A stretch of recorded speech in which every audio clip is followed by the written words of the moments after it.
Thank you very much, Arun, for your very kind words.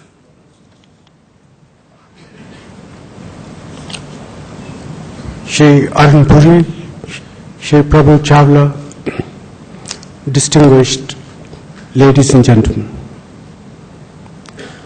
I am truly delighted to be in your midst this evening at this conclave, which has now become such an integral part of the calendar of events in our capital city.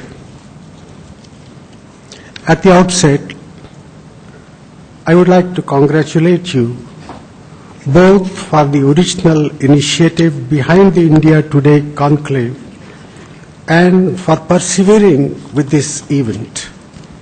This conclave facilitates a dialogue between civil society and representatives of government and between Indian and foreign scholars, thinkers, academics, and leaders.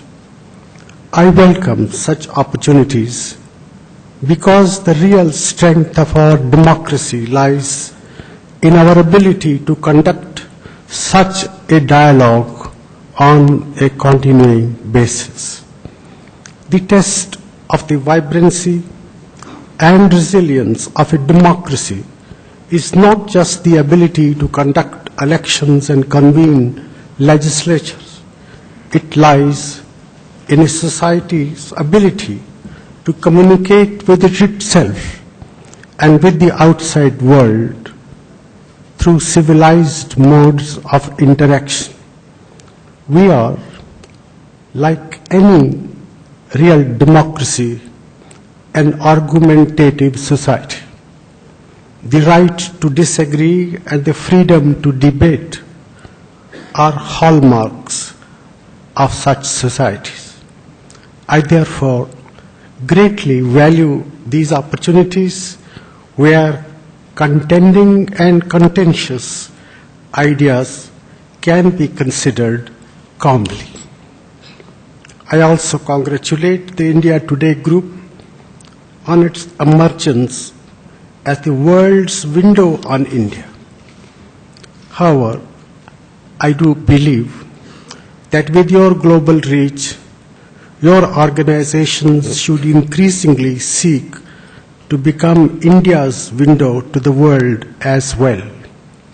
For this, it is essential that leading media organizations in our country must invest in Indian correspondents overseas to offer your readers an Indian perspective on international affairs.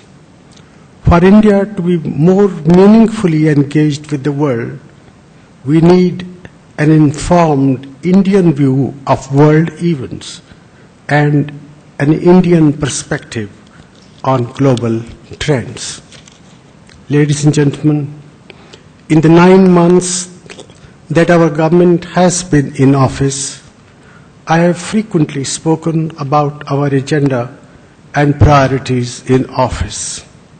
I sincerely believe that our people voted for the United Progressive Alliance because they wanted government to adhere more closely to the fundamental principles on which our republic has been founded.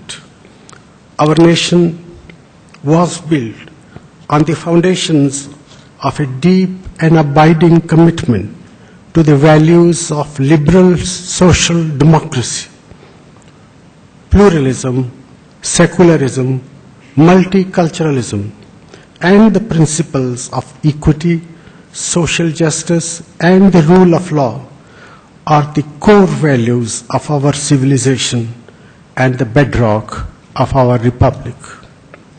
Many in India and abroad who admire this legacy of ours were deeply concerned by the emergence in recent years of communalism and majoritarianism in our body politic. If these insidious trends had not been checked, India would not have been the India that our freedom fighters had sought to create.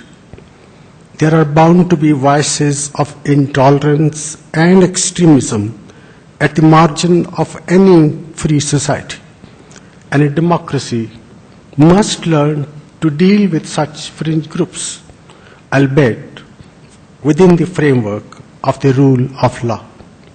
However, I truly believe that the central tendency of any modern and civilized society today can only be towards respect for pluralism. Indeed, if there is an idea of India by which our country should be defined, it is that of an inclusive, open, multicultural, multi-ethnic, multilingual society. I believe that this is going to be the dominant trend of human evolution of all societies in the 21st century. Therefore, we have an obligation to history and to mankind to show that pluralism works. India must show that democracy can deliver development and also empower the marginalized. Liberal democracy is the natural order of political organization in today's world. All alternative systems, authoritarian and majoritarian, in varying degrees, are an aberration. Ladies and gentlemen, with all democratic societies, while all democratic societies do face internal challenges for a variety of reasons, the particular advantage of democracy lies in its ability to handle such situations with calm and with maturity. Our own experience has shown us that democratic methods yield the most enduring solutions to even the most intractable problem. Authoritarian responses cannot solve the real problems of the people or make life worth living.